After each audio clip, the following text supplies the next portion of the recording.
All right, let's get started.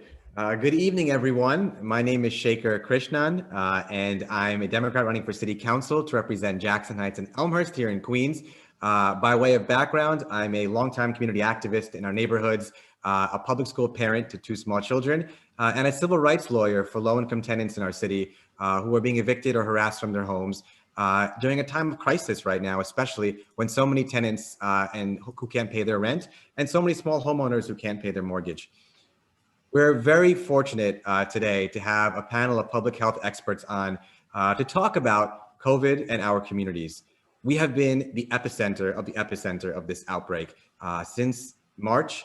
And as I've always said, I don't think that was any accident. I think that was the result of decades of disinvestment in our neighborhoods, which led to a crisis for us that was really an interlocking crisis of public health, racial justice, and affordability. Where you live affects so much around you. Where your home is affects everything. And of course, it affects your healthcare access and the way in which hospitals like ours, Elmhurst Hospital, a public safety net hospital in New York City, was receiving far less in public resources than so many private healthcare institutions around our city. When we think about COVID, when we think about a pandemic, when we think about its effect on immigrant communities like ours, these are the kinds of pressing and urgent questions that are front and center, that were front and center during the height of the pandemic and are front and center as we try to rebuild our city coming out of it. We're so excited today to have experts on from our neighborhoods right here who have done so much work around our city and here in Queens and in our communities as well to really ensure that so many in our neighborhoods are aware of what we're facing today with COVID. What are the precautions that we should be taking? How is the vaccine going to be rolled out and distributed? What are questions and concerns about that too? We're here to be a resource for all of you who are watching and to answer your questions too. So we'll have a discussion portion in the beginning about the different aspects of COVID in our neighborhoods right now. And then we'll transition over to hearing questions from all of you about any issue you may have related to these topics too. I'm so proud to have with us today two longtime Jackson Heights residents who have done so much work around public health here in our city, Dr. Jon Epstein and Dr. Madhury or Didi Ray as well. Both of them will be talking today about different issues related to the pandemic. And we're really excited because Dr. Epstein is going to talk to us about the way a new community group that we have here called the Jackson Heights Science Communications Initiative. You may have seen the incredible social media that they've been putting out, very well designed, I might add, but also really informative about the pandemic in our neighborhood and all the different factors that are affecting it right now and what things we need to be keeping in mind. So we're so excited to have both of them here to talk about all these different issues and to hear about a new group, JHSci, in our neighborhood. This is actually their first public outreach session talking about these issues too. So it's really exciting for us to be here to hear from you all. Jon, I'll start with you first. Maybe you can tell us a bit just about JHSci itself. What's the work you all are doing? Why did you all form? And what's your mission too in our neighborhoods? Well, Shekar, thank you. Let me begin by thanking you and your team for allowing us to join you tonight. For us, it's really important that we have an opportunity to speak to and reach as many different members of our community as possible. And so we really appreciate this opportunity and good evening to all of you. My name is Jon Epstein, and just a bit of background about me, and then I'll tell you about our group, Jackson Heights Science Communication Initiative. I'm an epidemiologist and a research scientist, by training a veterinarian as well. And I've spent the last 20 years studying viruses that emerge from animals and jump into people. Viruses like Ebola, the original SARS virus, and now SARS-CoV-2, which is the virus causing COVID-19. And I met my colleagues, who I'll introduce in a minute, through our children as they all went to school together, the same age. But what we have in common is we're all epidemiologists, and we all felt strongly that things are moving so rapidly with this pandemic. There's so much information out there. It's very confusing. Much of it good, a lot of it not so good in terms of information.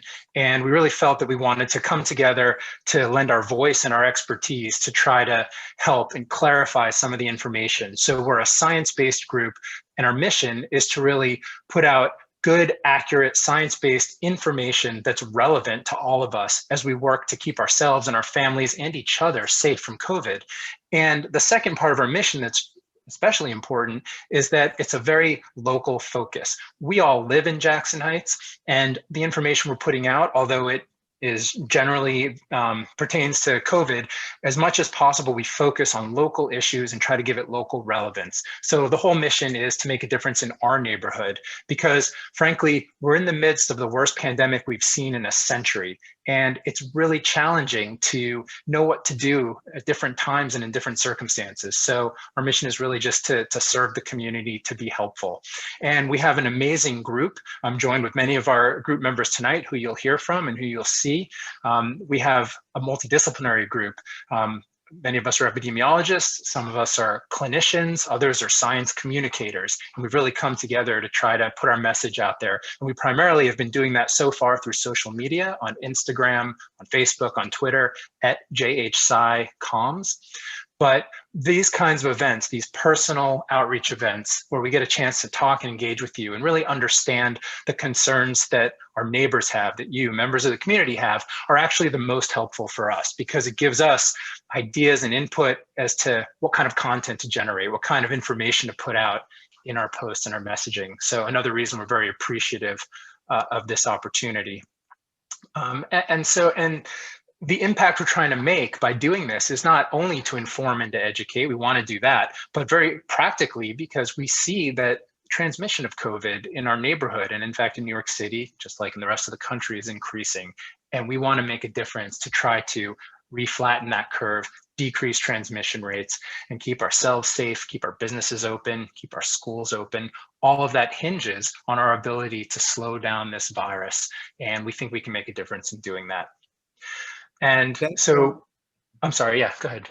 Oh, no, I was going to say, sorry, I didn't mean to cut up, John. I was going to say too, but thanks so much for that background as well, and all the work that you all are doing too. To as you said as well, what's so critical is that it's in our communities too, we have so many who are undocumented, who don't have health insurance, who may not have access to technology and ways to get information about this issue or that issue. So to be able to really disseminate this information to our most vulnerable, I always say that it's tenants I represent who can't socially isolate because they live in overcrowded housing, who are also the most vulnerable, who don't have health insurance, standing on long lines outside of Elmhurst. So the mission you all serve in really making sure this information is out there in a digestible way, and to ensure that we're all armed that we need to really reduce and eventually knock out COVID or wipe out COVID, as you guys have said on your social media too, I think is so critical. Maybe taking a step back for a second, you can tell us all a bit about, this is the first COVID discussion we've had. So maybe a little bit of basics about, where do things stand right now with this virus? What is the information we currently have? And then specifically, what is test positivity like in Jackson Heights and Elmhurst? What is test positivity, first of all? What is it like in our neighborhoods right now? And how are these trends changing week to week right here in our own communities? Yeah, thank you. All great questions. And I think it's important to just start with the very basics. For all the information that's flying around out there and it changes all the time, there's some basic information that we've understood for a while that hasn't changed. And that is that this is a virus that spreads through respiratory transmission, which means that when we breathe, when we speak, when we sing, when we shout, if we're infected with this virus, we shed particles in our saliva as we exhale through our mouth and nose. And that is exactly why things like masks and distancing are the preventative measures you hear about often again and again, is because these are the most effective barriers we have to preventing transmission. So this is a respiratory virus.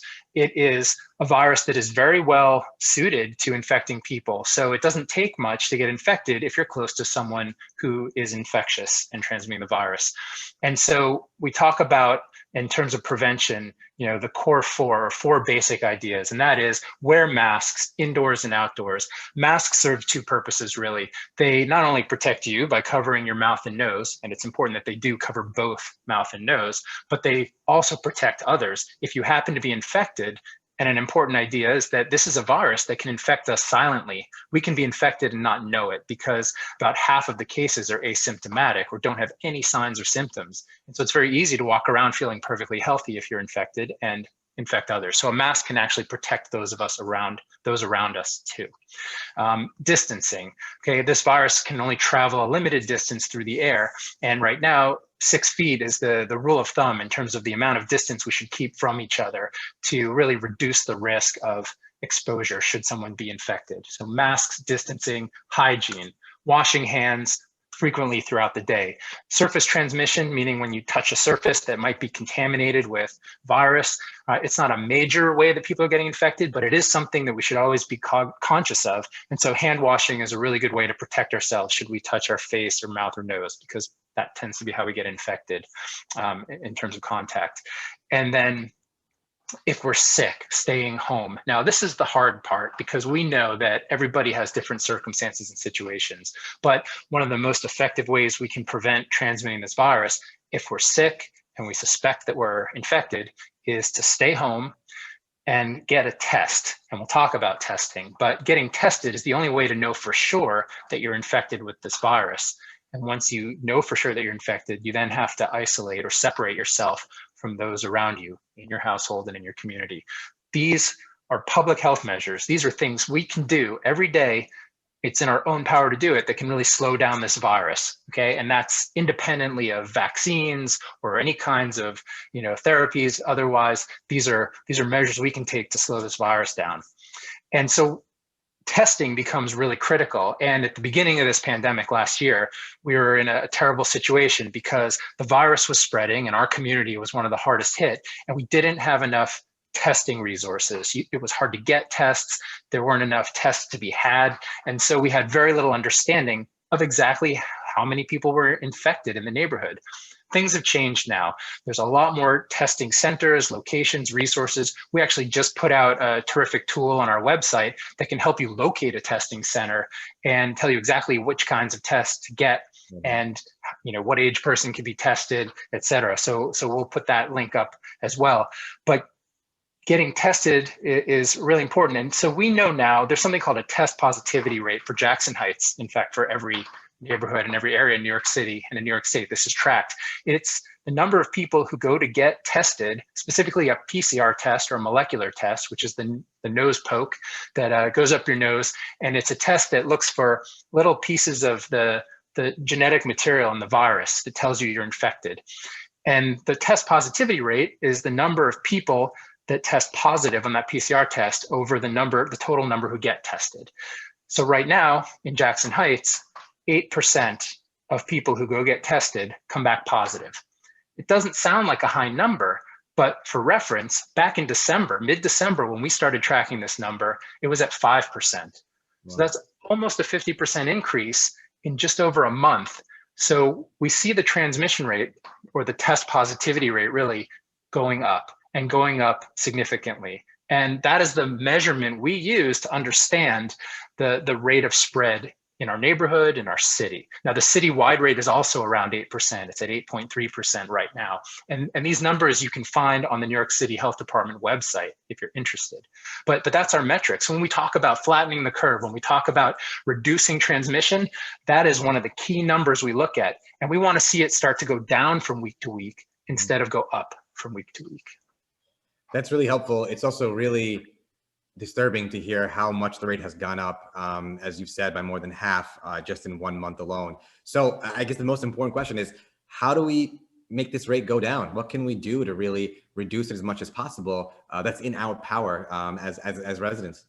Yeah, the best things we can do is just remember how important it is to do the 4 things I mentioned. Wear a mask, distance yourself from other people, avoid indoor spaces and gatherings. I didn't mention that before, but right now, one of the things that contributes the most to transmission or spread is when people go into group situations indoors. And I know everybody's read about these, illicit parties that are happening at night over the holidays or, randomly on the weekends. These are some of the most dangerous activities we could have right now because people are generally unmasked. They're in crowded indoor conditions. And again, you could feel terrific and actually be infected with this virus and spreading it. And that's exactly how this virus spreads. It just needs a group of people who are susceptible to it, and the virus is, off and running.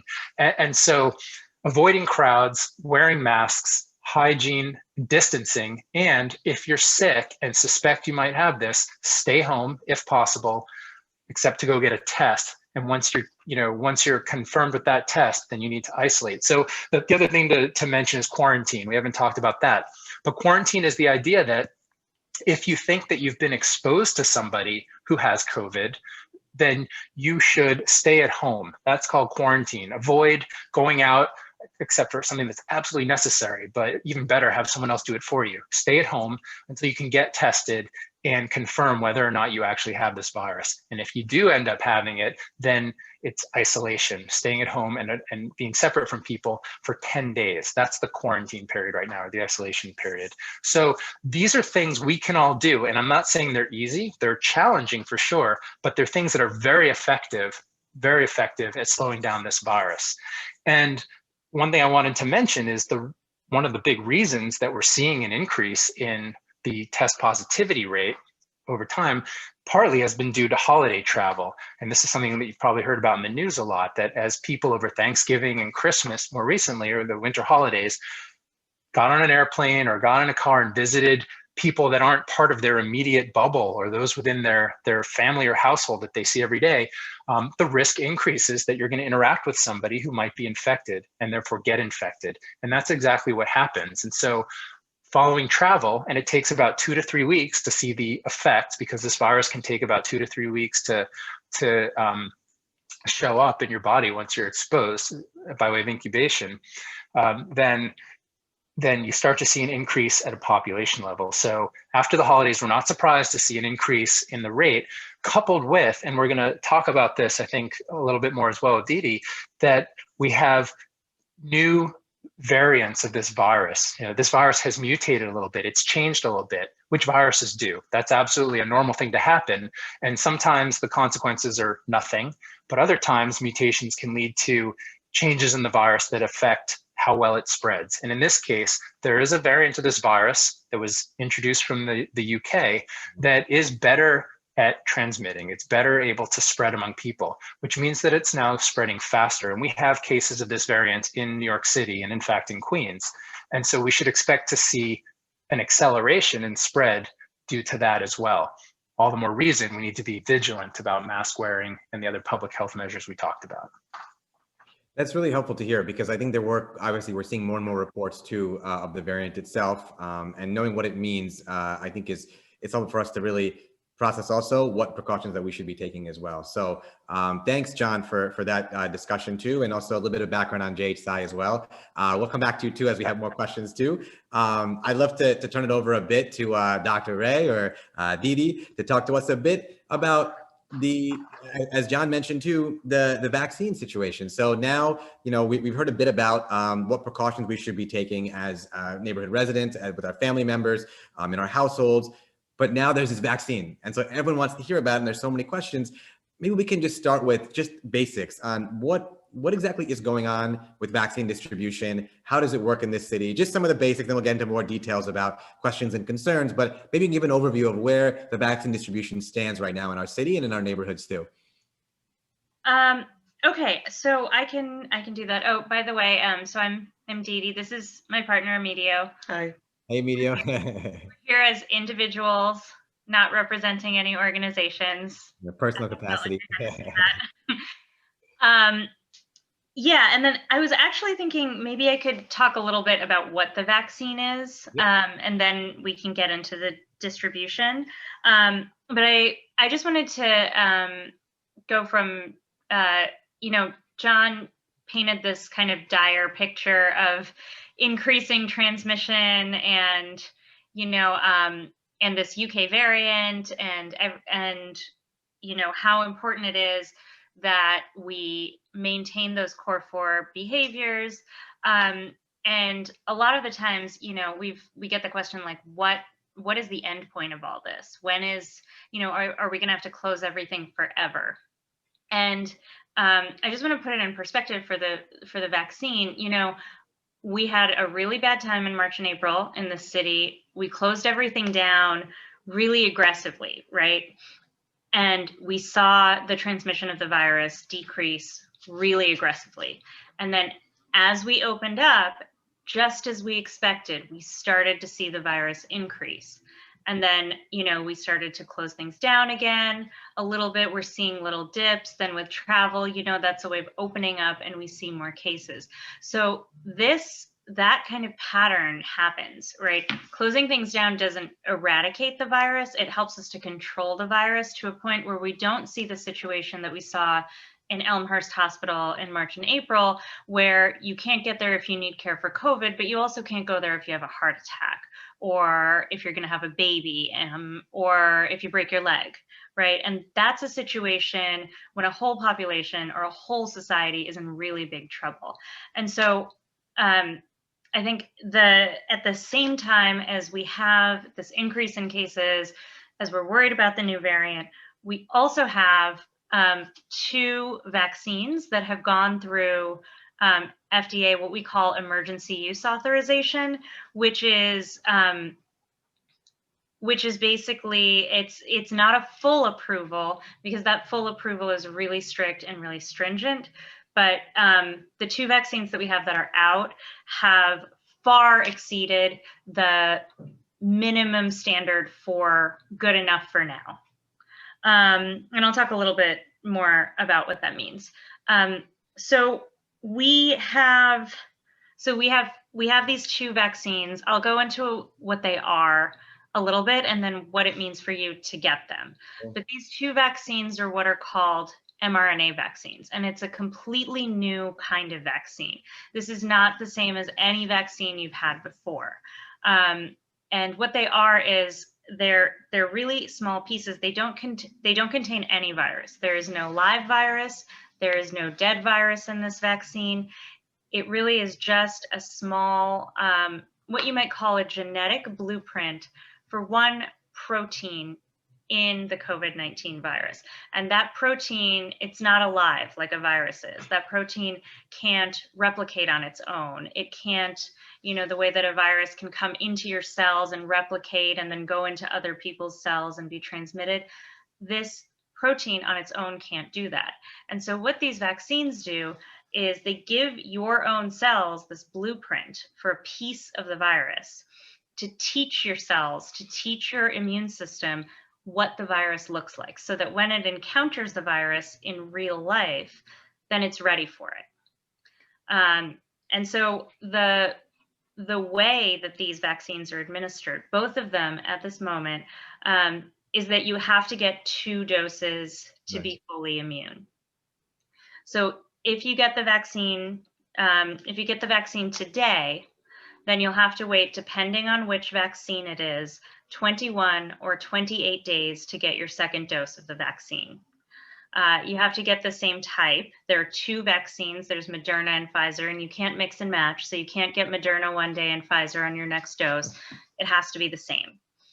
Pfizer is a 21-day wait. Moderna is a 28-day wait.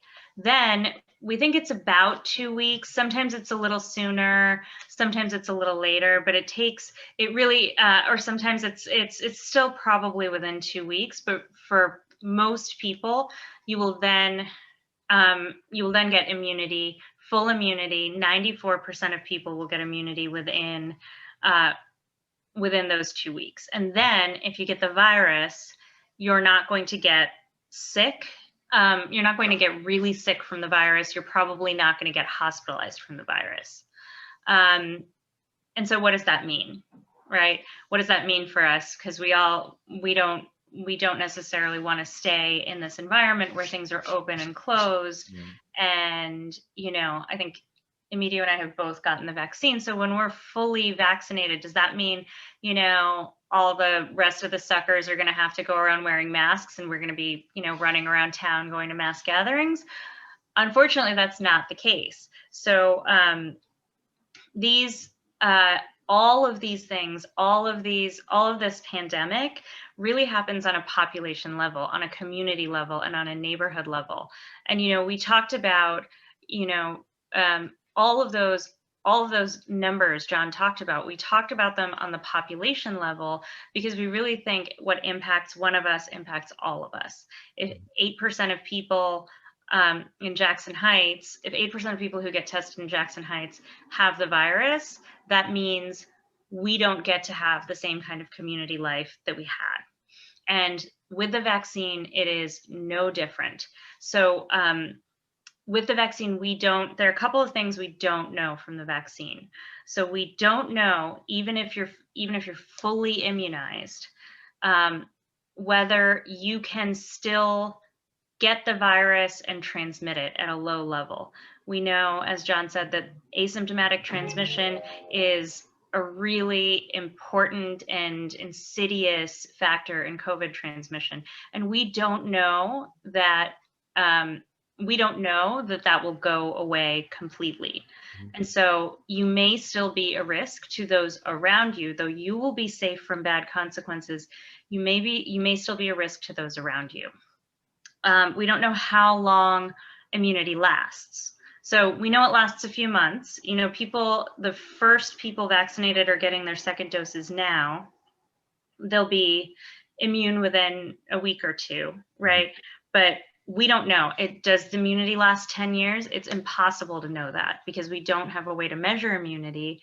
And so we really won't know. And so we're sure it lasts a few months, right? We're sure that the COVID immunity lasts a few months. We'll know more by the time our population is vaccinated.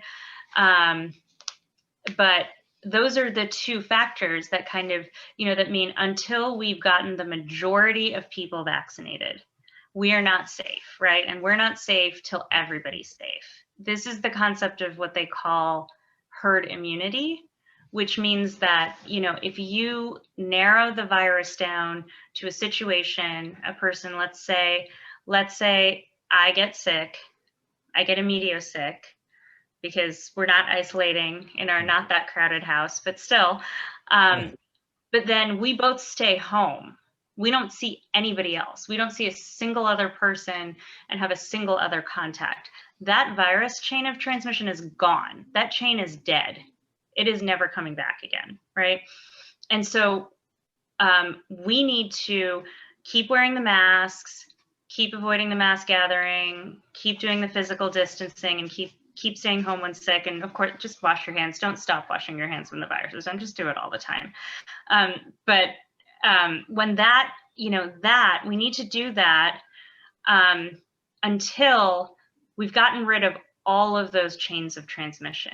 And when we've gotten rid of all of those chains of transmission, that'll probably happen when the majority of New Yorkers have become fully immune from the vaccine. That's when we can start thinking about a return to life before COVID.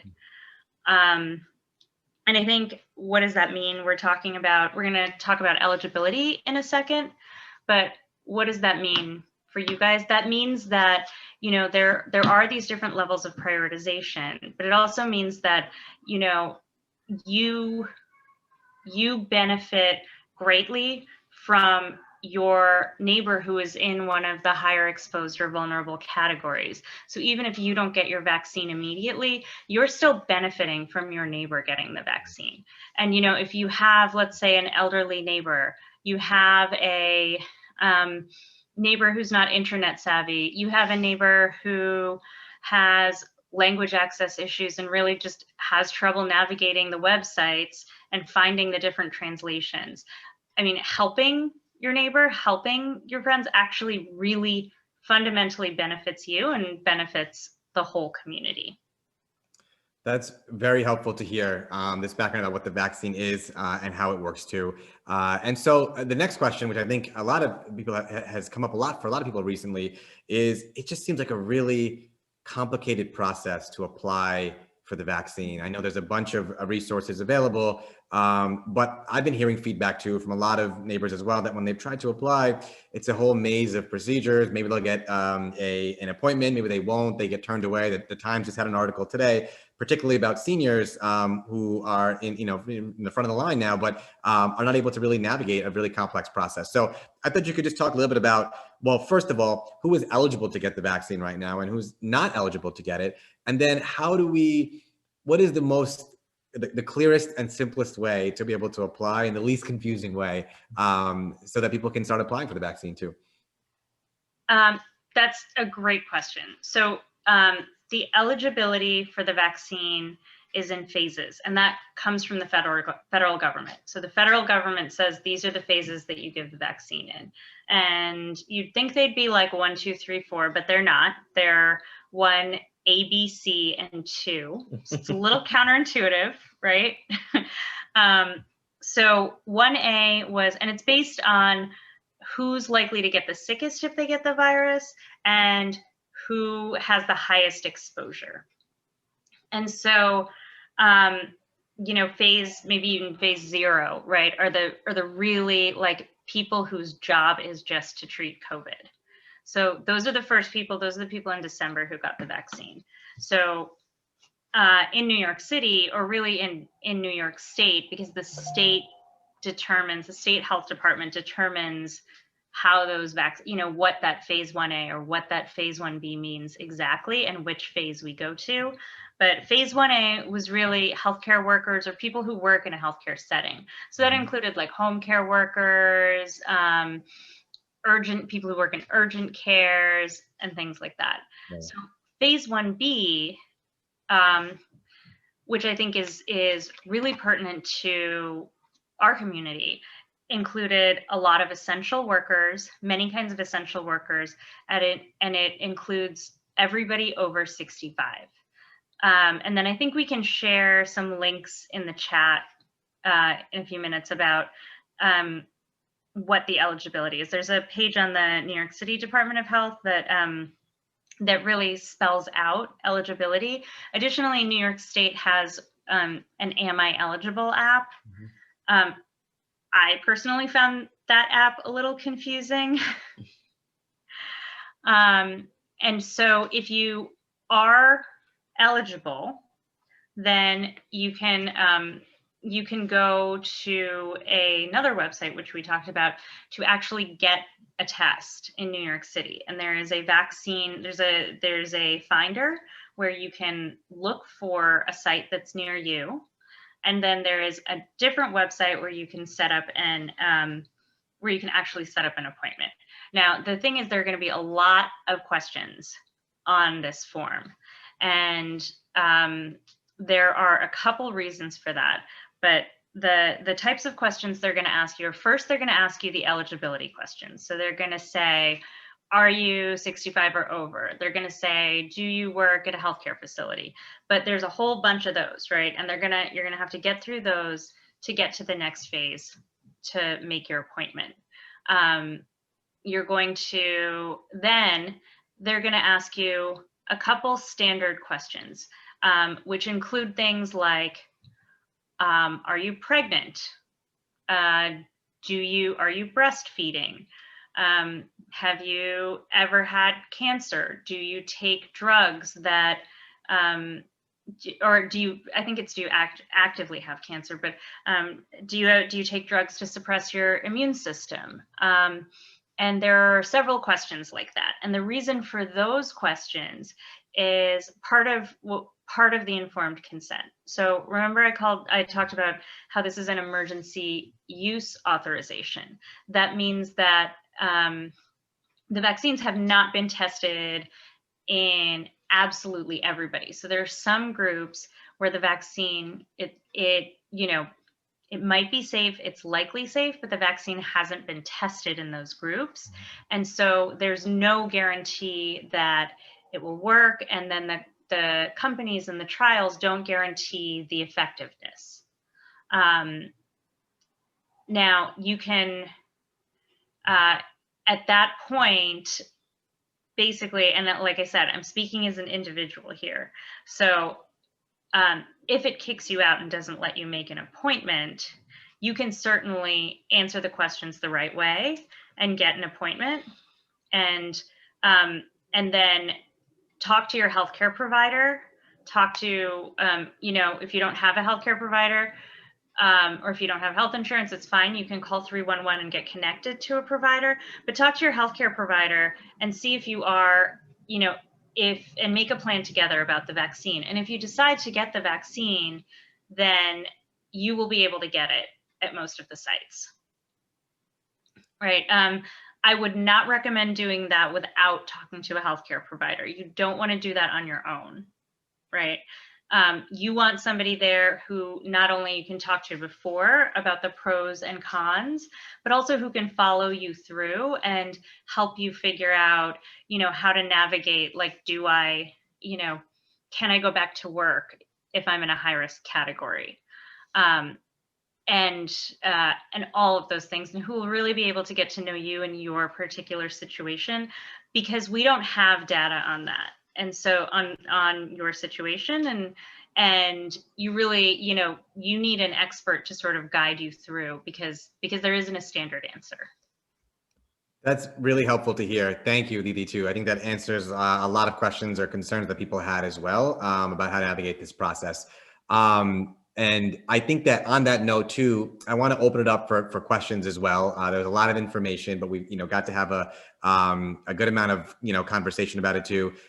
There's some things I want to weave in, some themes as well that we can talk about. So maybe what I'll do is I see a question here about quarantines and also about vaccines. So maybe we'll start with the quarantine question first for you both, or anyone from JHSI who can respond to.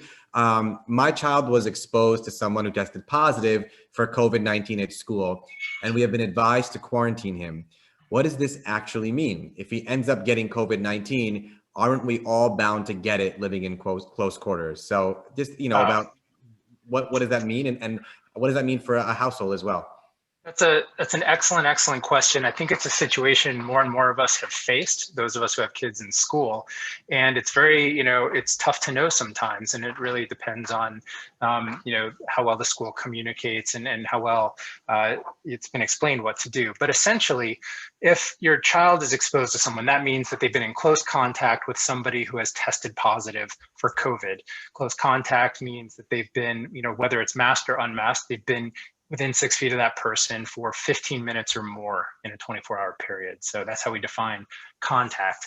And anybody who's had that level of direct contact is a potential case and exposure and should quarantine. So if it's a student, that means they come home and they stay home for a period of 10 days and should get tested. Now, importantly, it takes the virus a few days once you've been exposed to actually build up enough of itself in your body to be detectable by the test. So if you have somebody in your family that you think may have been exposed, or if you yourself think you may have been exposed to somebody, you don't want to rush out and get tested that very moment, because you might get a negative test, but the virus may still be incubating in your body. So it's recommended, it's better to wait 3 to 4 days after potential exposure before going to get tested. You should quarantine immediately. So sequester yourself at home, avoid contact with people until you do get tested, but wait to get tested a few days, and then that'll give the test the best opportunity to detect virus if it's there. Okay. Now, a negative test at 4 days is not a guarantee that you're also not infected. You should know that. But if you are infected and you get a positive test, then you'll know at that point, and you should isolate for the remainder of the time.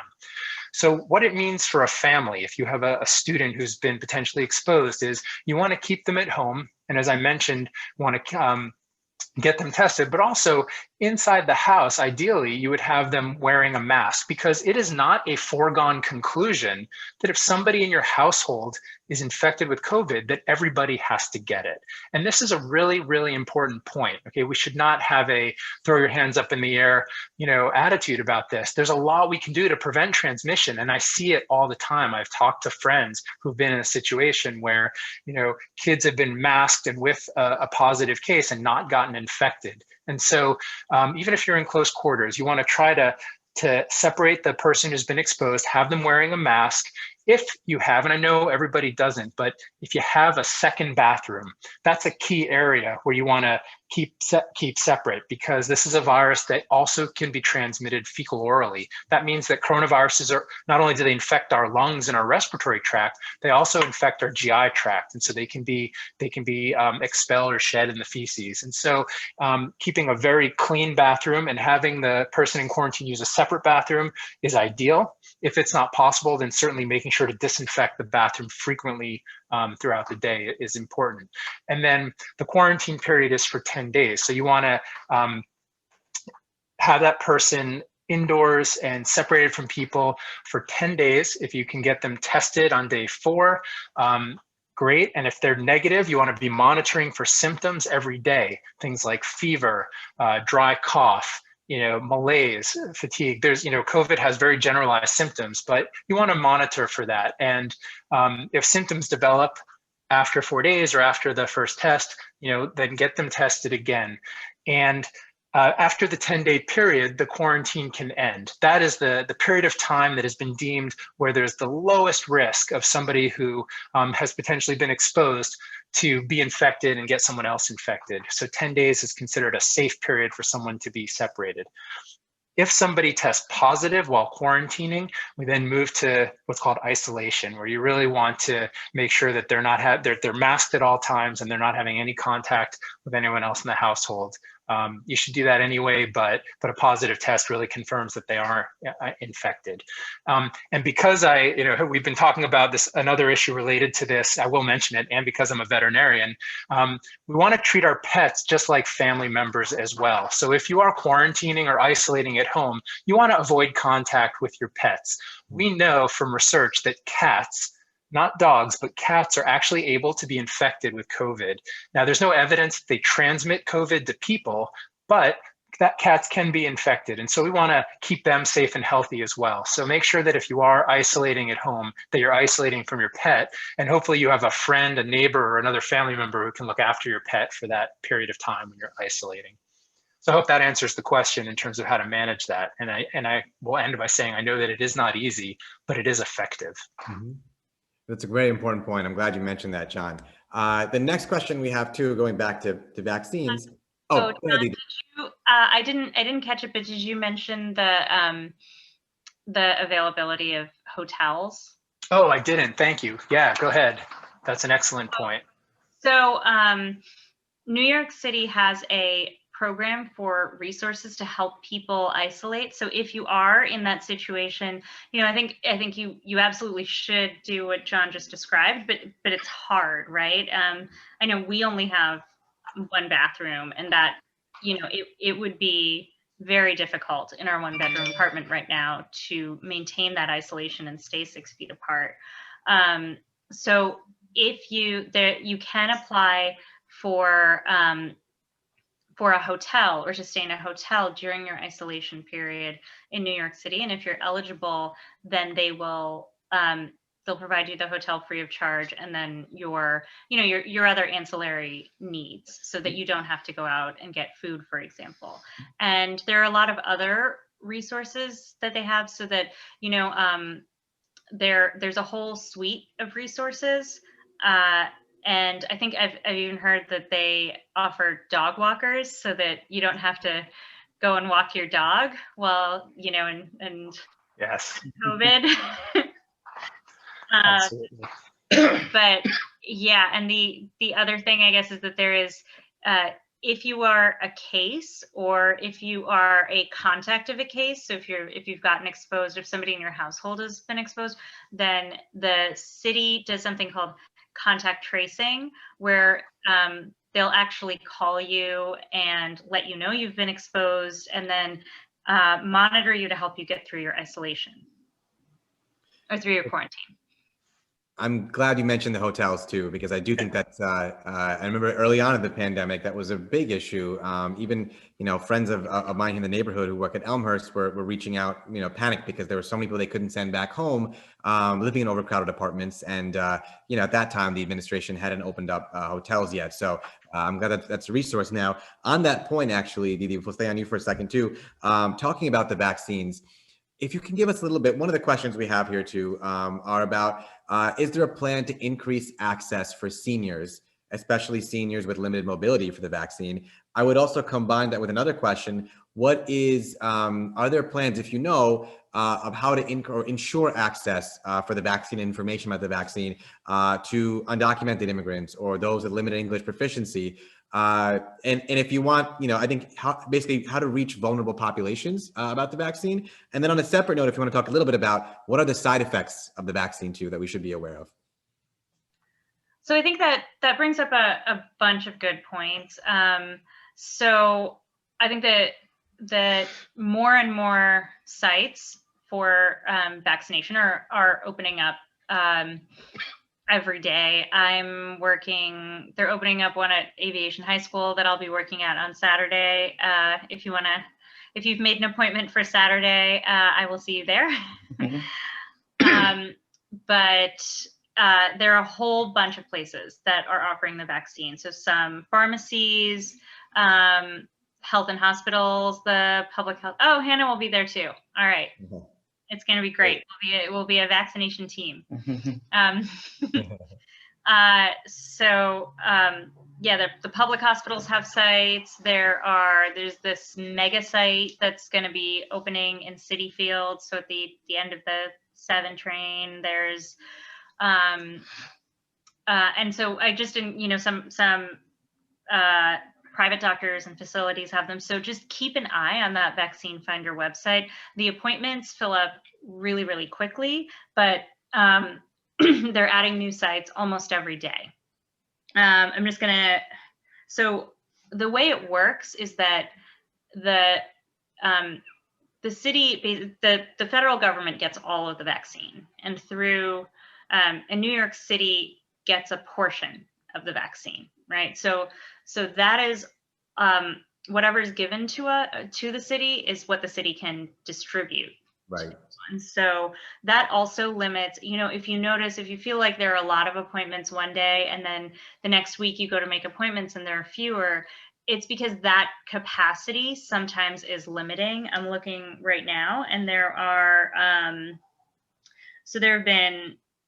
the city has received the city has distributed 800,000 doses to all of those places, right? And at the moment, just over 300,000 of those doses have been given.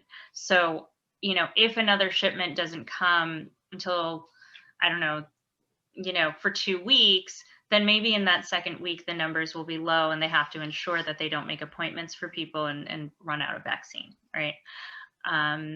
And then I think in terms of the other question that you asked was really important, and I think it all ties together. So, why I think I am really excited. Some people are very, very excited to get this vaccine, and some people are hesitant to get the vaccine for a lot of reasons.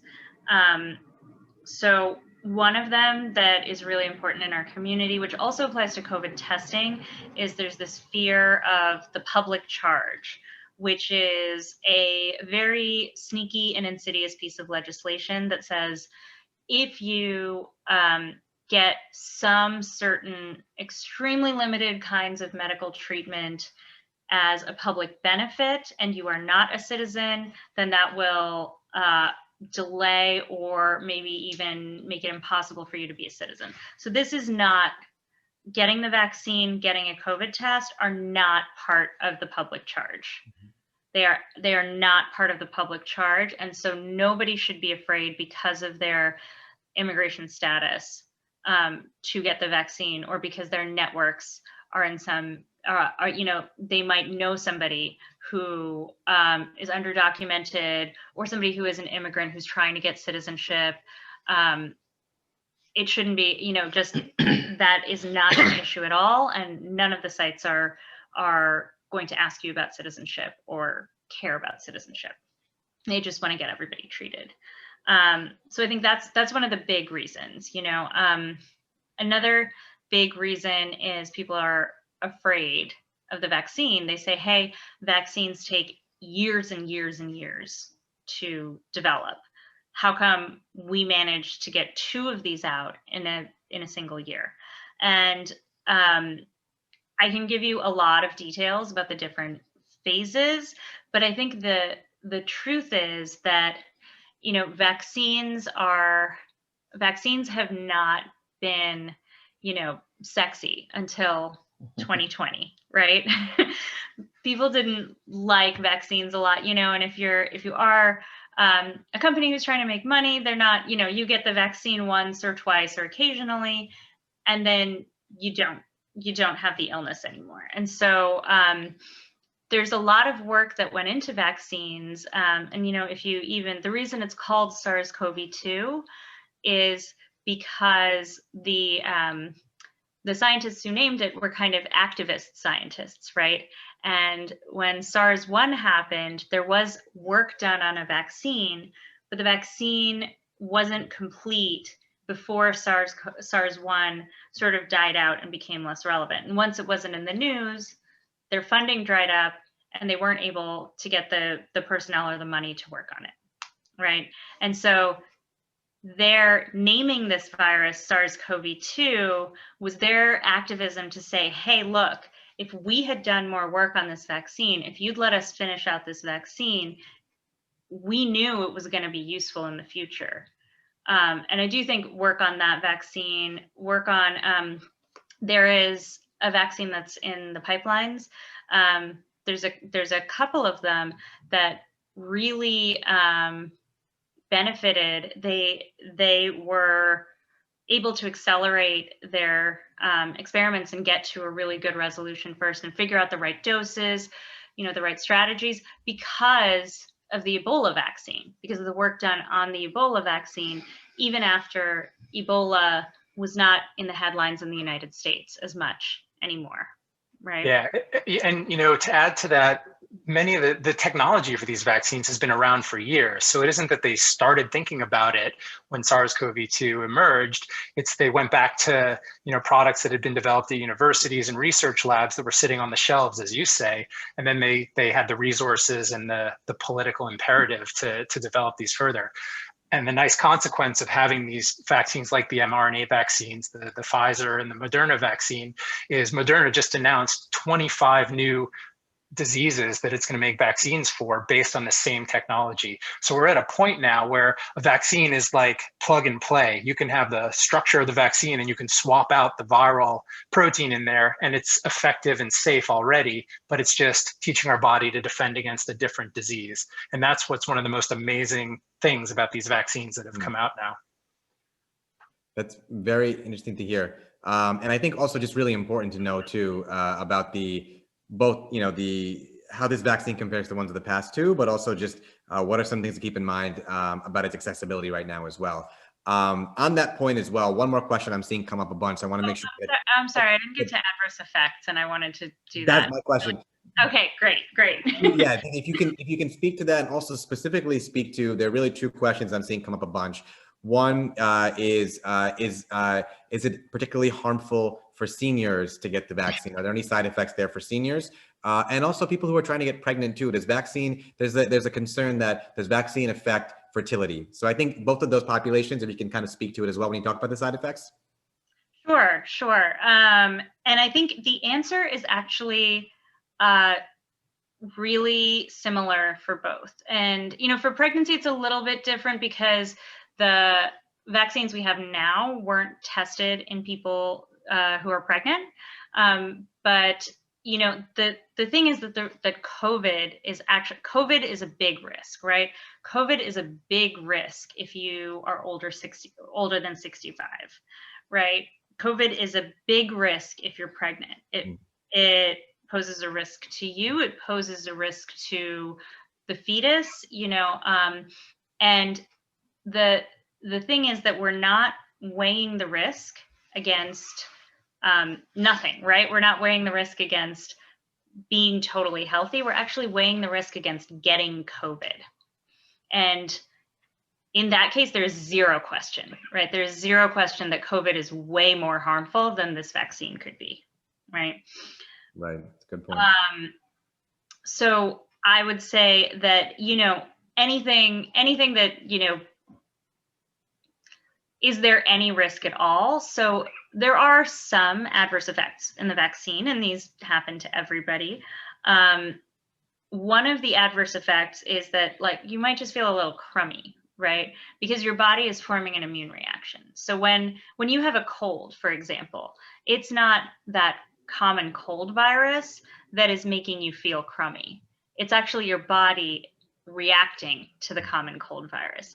And so you expect that to happen. Some people will have it happen after, some people won't have it at all, but some people will have it happen only after the second dose. Some people will have it happen after the first dose and the second dose. I mean, I know that when both of us got the vaccine, we felt pretty crummy for a day, and then we were fine and went back to work. So those kinds of reactions are normal, right? There is one kind of nervous reaction that people have noticed, and that is a severe allergic reaction. Those are extremely rare. I can say in vaccines, it's like I oversaw, I think around like 3,000 or 4,000 people get the vaccine, and I didn't see any cases. And I really hope I didn't jinx myself, because Hannah will be very mad at me, right? If we have an anaphylactic reaction at our thing. They're not, these anaphylactic reactions are really reactions to one of the chemicals in the vaccine, the same way that, you know, if you're allergic to peanuts and you eat something cooked in peanut oil, you're going to have an anaphylactic reaction, right? And I think we just don't know for some of these chemicals if people are allergic. But again, extremely, extremely rare. I think the only other thing that we're really concerned about is some people are really scared of shots. It's really, you know, like the bigger you are and the more muscular you are, the more scared you are of shots. And like tiny people like me take them like champs, but some people get a little lightheaded when they see a needle, and that's an effect that I talk about. For people who are pregnant, I know that's a big issue. I know there's a rumor running around the internet that you know, there's a protein in the placenta, it'll make you, you know, it'll do this, it'll do that, but actually the protein in the vaccine is the exact same thing as the protein in the virus. So it's not going to do anything different than the protein in the virus. So, you know, the virus has not caused infertility. I don't know. I know all my friends are pregnant. My sister's pregnant because everybody had nothing else to do during the pandemic when they were stuck at home and couldn't go to the mass gatherings, couldn't join in community events, right? And so there's no reason to believe that the vaccine would have any impact on fertility. Thanks, Didi. And then I wanted to, before just, you know, introducing a bit more of the team members of JHSI, who've been doing an excellent job, by the way, responding to so many questions in the chat. So Yes.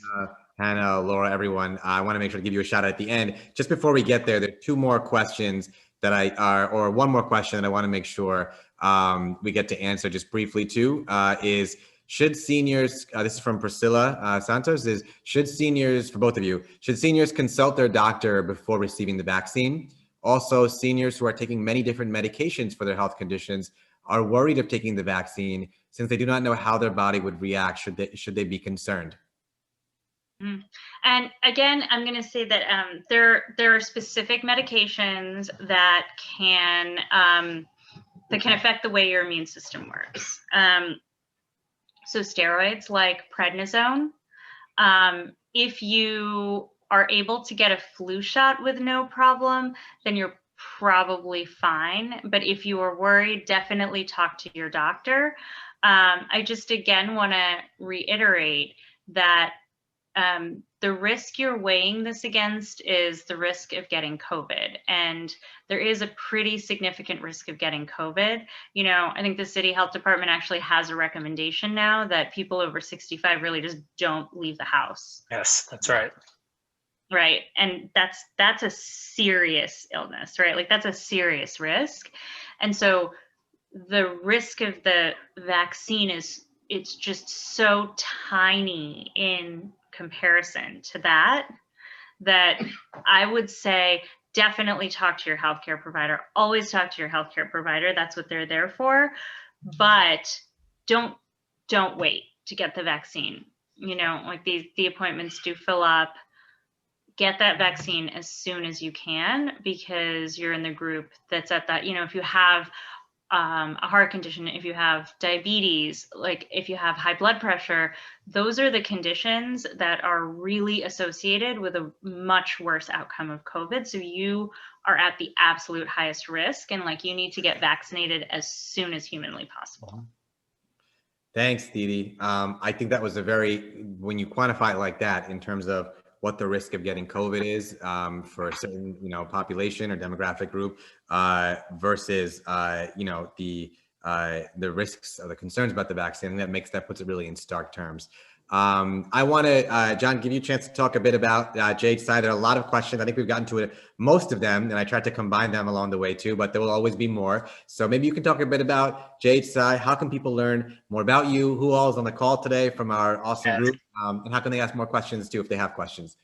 Thank you so much, Shekar. And this has been a fantastic discussion. I really appreciate everyone's questions. And I want to acknowledge we have many of our team members on the call tonight, and they've been doing a great job answering questions in the chat. I wanted to let you all know who they are, so you can recognize names, but also to mention that, we only just started about 4 or 6 weeks ago. So we're pretty new and we're growing, and we welcome contribution and participation. So if you're interested in joining JH SciComms, please reach out to us, and we'll put our email address in the chat. And that also goes for if you have questions. We're always looking for ideas for content for posts. And generally when we get questions, that gives us the idea to, for generating a post. But I want to particularly thank and acknowledge our members tonight: Sushi Bhattacharya, Anna Taylor-Shee, Ashwini Rao, our co-founders, Amy Epstein, my wife, Laura Fry, Hannah Gould, and Yiling Tan, who I don't know if she's still on the call, but was earlier.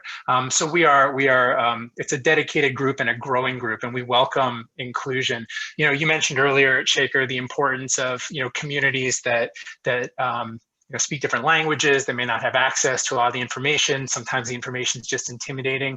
We are working very hard to engage translators to make sure that the messages and the information we're putting out is in languages like Spanish and Bengali, and we're open to other ideas. And we're also working to have members of our team who can speak to communities that may not be on social media. We're looking to partner with organizations that have trusted relationships with some of the more marginalized communities in Jackson Heights, or certainly folks that we may not reach through some of these more mainstream methods. So I just wanted to mention that because it's our sincere interest in making sure that we get as much of this good information and the ability to answer questions out into the community. And we all know Jackson Heights is a very diverse and multitudinous community. And so we want to do our best to engage that way. So we welcome input, we welcome participation. Our email is on there, and feel free to reach out to us if you have questions or just want to help out. Thank you. Thank you so much, John. Thank you so much, Didi. This was such an informative discussion. I hope you all really enjoyed it too, or found it very informative, given the times we're in right now too. I think conversations like these, especially from fellow neighbors and dedicated medical and healthcare staff too, who are just on the front lines of this fight, have been for so long and are doing such a great job informing our community. Thank you all so much. Everyone at JHSI who participated, who helped to answer questions too. That was so important. So I really do appreciate all of you coming out. Make sure to check out our website as well, www.voteshekar.com, where all our platforms are there too. We're actually going to be, with this feedback as well, plus other healthcare staff in the hospital too, putting out our public health and hospitals platform, which reflects a lot of this feedback too about our neighborhood. So I do appreciate all of you all coming out tonight. Stay tuned for our next community discussion as well. And if anyone wants to reach out to learn more about JHSI, of course, they have their emails and social media, but don't hesitate to email us too on the campaign. We can connect you with everyone too, because we want to make sure that everyone gets all the information in as accessible way as possible, especially culturally and linguistically too. So thank you all so much. Thank you to our panelists too, Didi and John, and to everyone at JHSI as well. Have a good night, and we'll talk again soon. Thank you all. Thank Bye. you. Have a good night, everyone. Good night, everyone. Thanks, Laura.